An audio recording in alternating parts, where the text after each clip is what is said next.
Hello, tutor. According greeting. Below I will make a small presentation of my visit with Machu Picchu. This my postcard is addressed to my parents and friends.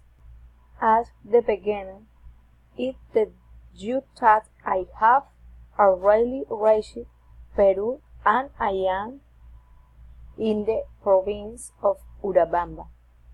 Then he expressed to them how happy I felt that.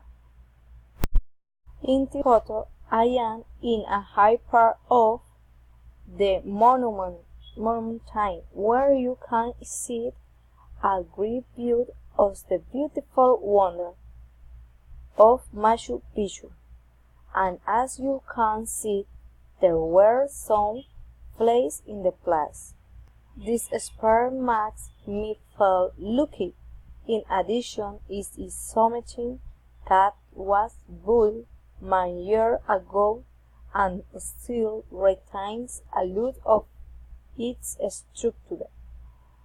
It is a spectacular, fantastic and dreamy place.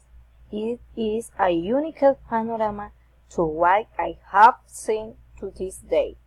I like it because it is a unique place which holds a lot of its history and is built on a mountain and is sometimes spectacular. I wear a jeans, a shirt, a sack and some sneakers all for comfort, plus the water is varied and it can ride.